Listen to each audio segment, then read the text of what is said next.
शेतकऱ्यांच्या एल्गार मोर्चानंतर काल मुंबईच्या सह्याद्री अतिथीगृहामध्ये मुख्यमंत्री आणि जे शेतकऱ्यांचे प्रतिनिधी होते त्यांची बैठक झाली। त्यात काही तोडगा काढण्यात आला। 30 जून 2026 पर्यंत या सर्व जी कर्जमाफी आहे त्याच्यावरती तोडगा काढण्यात येणार आहे। त्यापर्यंत काय नेमके निर्णय घेण्यात येणार आहे किंवा त्यावरती जो तोडगा आहे तो 30 जून 2026 पर्यंत काढण्यात येणार आहे। त्यामुळे जो शेतकऱ्यांचा आंदोलन आहे तो जवळपास संपुष्टात आलेला आहे। अनेक जे शेतकरी बांधव आहेत ते आता आपल्या घरी परत जात असताना दिसून येत आहे। असे बांधव आहेत त्यांच्याशी आपण बोलूया। काय सांगाल पुढे? सध्या जे शेतकऱ्याचं महत्त्वाचं आंदोलन म्हणजे सर्व जे पश्चिम महाराष्ट्रात, विदर्भात अशा अनेक भागामध्ये महाराष्ट्रात जे शेतकरी नेते, जे प्रमुख नेते होते ते एकत्र, सर्वात मोठी गोष्ट शेतकऱ्यांसाठी हे झाली की पुढं चालून एक उग्र स्वरूपाचा शेतकरी जात पात धर्म हा वेगळा करून सर्व शेतकरी हे जात तयार झाली आज आपल्या महाराष्ट्रामध्ये। तर ते पुढं चालून सरकारला माहीत आहे की हे सर्व नेते आपल्यावर दबाव टाकून पुढं आपल्या मागण्या मान्य करण्यासाठी तयार आहे। त्याच्यामुळं सरकारला पण माहीत झालं का सर्व नेते विदर्भातले, पूर्ण विदर्भ, सर्व कापूस, सोयाबीन, सर्व जे शेतीमध्ये उत्पादन होणारं साहित्य याच्यासाठी संघर्ष करू शकतो हे गव्हर्नमेंटला आज माहीत झालं आणि सर्व शेतकऱ्यांनी एकजूट। काल जे निर्णय झाला त्याच्यात तुम्ही आनंदी आहात काय वाटतं? आता बच्चू भाऊनी जे आम्हाला अपेक्षित होतं तारीख, का सरकार म्हणत होतं योग्य वेळ म्हणजे कोणती बा, तर बच्चू भाऊच्या नेतृत्वामध्ये जे तिथं तारीख मिळाली त्याच्यामुळं आज सध्या तरी समाधानी आहो। पण सध्या सरकार हे तारीख पाळते नाही पाळत याची कल्पना नाही आपल्याला। तुम्ही काय सांगाल? तुम्हाला काय काल जे निर्णय झाले कशा पद्धतीने बघताय त्याला? जाहीरनाम्यामध्ये या सरकारने निवडणुकीचे अगोदरचे वचननामे दिले होते, त्या वचननाम्यावर कुठल्या प्रकारचं आजपर्यंत सरकार उतरलेले नाही। त्यामुळे आज शेतकऱ्याच्या नेतृत्वात रस्त्यावर उतरून सरकारला योग्य ती वेळ देण्यासाठी शेतकऱ्यांनी भाग पाडलं। त्या निर्णयावर आम्ही तात्पुरते तरी समाधानी आहे। जर सरकारने योग्य दिलेली तारीख जर मान्य नाही केली तर जसे आज सर्व शेतकरी नेते शेतकऱ्यासाठी रस्त्यावर उतरले त्यासाठी पुन्हा त्यांनी प्रयत्न करावे हेच आमची या विषयावर आम्ही समाधानी आणि हे आंदोलन झाले म्हणून आम्ही आता गावाला प्रयत्न करतो। दादा काल बैठक झाली, त्यात काही निर्णय घेण्यात आले आहे, काही आश्वासनं देण्यात येणार आहे, कशा पद्धतीने बघतात? नाही, सरकारनं कर्जमाफी करण्याचा निर्णय घेतला त्याचं आम्ही स्वागतच करतो। परंतु झालं काय माहिती आहे का, कर्जमाफीने हे प्रश्न सुटणार आहेत तर अजिबात नाही सुटणार। आता एक कर्जमाफी देणं का गरजेचं होतं? आता अनेक जण म्हणतात की तर जे लोक मोठ्या शहरामध्ये राहतात, जे पगारी नोकरदार आहेत, त्यांना ही प्रकरण माहिती नसतात, ते लोक काय म्हणतात की शेतकऱ्यांना नेहमी तुम्ही मदत का करता, कर्जमाफी का करता? मुद्दा असा आहे की 7, 8 आणि 10 हजार रुपये विकणारं सोयाबीन आज 2,500-3 हजाराला विकलं जातं। 250-700 रुपयाच्या 400 रुपयाची असलेली बॅग आज 3,500-4 हजार रुपयाला जाते। बियाणं महागलंय, डिझेलचा खर्च महागलाय, माणसं मिळत नाहीये आणि त्यावरही आम्हाला आमचा भाव मिळत नाही। ह्या सगळ्या गोष्टीमुळे जो शेतकरी नागावला गेला त्याचे ते काय भरपाई ते तुम्हाला देणं आवश्यक आहे। आणि कर्जमाफी काय शेतकऱ्यांनी मागितली नव्हती, कर्जमाफी ही सरकारनं जाहीर केली होती की आम्ही जेव्हा सत्तेत येऊ तेव्हा आम्ही तुम्हाला कर्जमाफी करू। पण माझं असं म्हणणं आहे की जर तुम्ही ही यंत्रणा व्यवस्थित केली, तुमची कृषी धोरणं जर तुम्ही सुधारली तर तुम्हाला भविष्यामध्ये कर्जमाफी करायची वेळच येणार नाही।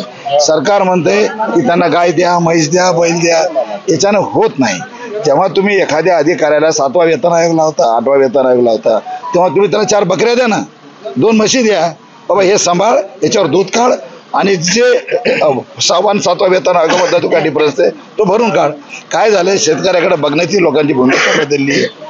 परंतु शेतकरी मुळात काय आहे, म्हणजे आपण पिकवलेला 8 ते 10 लाखाचा माल असा रस्त्यावरती म्हणजे शेतामध्ये उघडं ठेवून झोपणारा तो राजा आहे। आणि एवढं करून सुद्धा जेव्हा शेतामध्ये पिकाला तयार होतं तेव्हा एक भाव असतो आणि जेव्हा तुम्ही तुमचा माल घेऊन जातो तेव्हा एक भाव असतो। त्यामुळे कर्जमाफी अत्यंत आवश्यक होती। पण माझे आताही शासनाला एक म्हणणं आहे की तुम्ही जो आमचा हमी भाव आहे ते द्या. जर तुम्ही हमी भाव देऊ शकत नसाल तर हमी भाव आणि चालू भावामध्ये तो डिफरन्स आहे तो द्या. तुम्ही 20% तुम्ही ते 20%ची योजना आणली होती की आम्ही हमी भावावर 20% अनुदान देऊ, ते पण तुम्ही देत नाहीये. आणि ह्या सगळ्या गोष्टीमुळे असं वाटतंय की कालचा निर्णय योग्य आहे, परंतु सरकार आणि सन्माननीय फडणवीस साहेब याविषयी आमचा अनुभव अत्यंत वाईट आहे. सांगतात एक, करतात एक, दाखवतात एक आणि करतात एक. म्हणून जर तुम्ही आजही जर आमच्यासोबत छलकपट करणार असाल तर ज्या रुमण्यानं आम्ही आमचं जमीन नीट करतो, ज्या रुमण्यानं आम्ही शेजारच्या शेतामध्ये गेलेला बैल नीट करतो, त्याच रुमण्यानं आम्ही सरकार सुद्धा नीट करू. आता हे आमची आज शेवटची मागणी आहे आणि चेतावणी आहे सरकारला. म्हणजे सरकारला वरती एवढा अविश्वास का? नाही, तुम्ही पहा ना, आता सरकारने जेव्हा जाहीर केलं होतं की 18,500 रुपये आम्ही तुम्हाला नुकसान भरपाई देऊ. नुकसान भरपाई देण्यासाठी 18,500 रुपये जे सांगितले त्यामध्ये एनडीआरएफने जे पहिले जाहीर केले होते ती रक्कम ऍड केलेली आहे हे सांगितलं होतं का? अजिबात नाही. आणि तुम्हाला हे सांगितलं होतं का की तुम्हाला हेक्टरी किती येणार आहे हे सांगण्यात आलं नव्हतं. याच्यामध्ये एनडीआरएफची मदत त्यांनी ऍड केली, पीक विम्याचे पैसे ऍड केले. काय झालं, पीक विम्याचे ट्रिगर बदलल्यामुळे यावेळेला अनेक शेतकऱ्यांनी पीक विमा भरला नाही. त्यामुळे काय झालं, हेक्टरी 10,000 रुपयाचं नुकसान शेतकऱ्यांचं इथं झालं. आणि ज्या ज्या पीक विमा कंपन्यानं बदमाशी केली, आता मी परभणीवरनं येतो, मागच्या वेळेला जेव्हा आमच्या ती पीक विमाची जे आम्ही पीक पाहणी झाली त्यामध्ये जो काटा होता त्या काट्यामध्ये 70% खोड होता. म्हणजे त्या काट्याचं आम्ही वजन केलं, तो दाखवत होता 5 किलो. आणि जेव्हा प्रत्यक्षात आम्ही ते दुसऱ्या काट्यावर मोजलं तर ते भरलं 2 किलो 12 ग्रॅम. म्हणजे इथपासून लुटायची यंत्रणा आहे.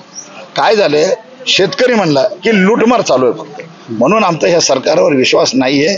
पण आता काय झालंय की ही सगळी काही गर्दी पाहिली आहे आणि सन्माननीय जोशी साहेबांच्या नंतर जर कोणी शेतकऱ्याला जात धर्मपंथ सोडून एकत्र आणलं असेल तर ते भाऊनी आणलंय. आणि हे शेतकऱ्यांची एकजूट आहे आणि त्यांना माहिती आहे की हा स्फोट कधीही होऊ शकतो. आणखी काही शेतकरी आहेत आपल्यासोबत. जरांगे पाटील आहेत, कुठं आलाय तुम्ही? मी अमरावती काय बिलकुल कास्तकाराला माझं हे आहे. नाही, तुम्ही एकदम जरांगे पाटील सारखा लुक आहे. काल जरांगे पाटील हे नागपुरात आले होते, भेटले का त्यांना? हा, भेटलो. काय बोलले? काय इथं भाषण दिलं की ना आणि चालले गेले. तुम्ही शेतकऱ्यांना समर्थन द्यायला आलाय, काय वाटतं शेतकऱ्यांची समस्या? शेतकऱ्याची मोठी समस्या हो, समस्या म्हणजे असं काय, माझ्या शेतकऱ्या बांधवाला सगळं भेटलं पाहिजे हे माझं म्हणणं. जे आणि 7-12 कोरा कोरा कोरा कोरा ह्या शब्द म्हणजे कलिजाला झोमतो हो. पुन्हा येईन ह्या शब्द कसा होता परफेक्ट झाला. आता कर्ज म्हणजे 7-12 कोरा कोरा कोरा ह्या शब्दावरून मी थांबून बसलो. कोरा कोरा म्हणजे याचा अर्थ समजला नाही लोकांनी. कोरा कोरा कोरा आपण पुन्हा शेवटी पुन्हा दाखवला आम्हाला. ह्या शब्द म्हणून मी बोलत नाही अशा याच्यात. हे म्हणजे काय शब्द उकार आणि विलांटी याच्यामध्ये फरक आहे. आता म्हणजे जून कुठे राहिलं आणि हे जवळपास काय राहिलं हे त्याच्यात. म्हणजे तुमच्या संग बोलणं म्हणजे उकार आणि विलांटी खाल्ल्या जातो. म्हणून पुन्हा हे 7-12 आहे ना, कोरा कोरा कोरा याच्या फसला आहे, याचा शब्द फसला म्हणून तुम्हाला सांगतो. मी तुम्ही बोलत नाही. हा विषय असा आहे की शेतकरी, मेंढपाळ, शेतमजूर, कार्यकर्ते आणि शेतकरी यांचा अतोनात संघर्ष, माननीय बच्चूभाऊ कडू यांचाही अतोनात संघर्ष, या संघर्षाचं फलित म्हणून हे तारीख ठरवण्यात आली आहे.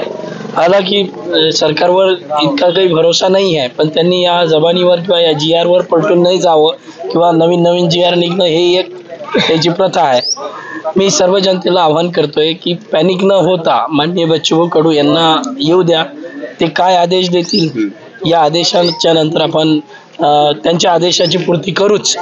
पण तोपर्यंत धीर धरा, कुठेही अफवांवर विश्वास ठेवू नका, पॅनिक होऊ नका. आणि आपण नेत्यांसोबत आहेत, नेते आपल्या सोबत आहे. आणि एवढ्या मोठं प्रतिनिधित्व करणारं आणि रक्ताची उलटी होईपर्यंतचा जो संघर्षाचा विषय होता तो पणाला लावून आज यशाचा थोडासा मार्ग दिसत आहे. त्यासाठी मला असं वाटतं की सर्वांना खुश राहावं, आनंदात राहावं, कारण आपला वाघ येतोय आता. धन्यवाद. कालच्या ज्या संपूर्ण बैठकीनंतर एक पॉझिटिव्ह प्रतिसाद शेतकऱ्यांकडनं मिळालेला आहे. तसंच अनेक जे शेतकरी बांधव आहे, जे आंदोलनकारी आहे, ते आपल्या परतीच्या प्रवासालाही जात आहे.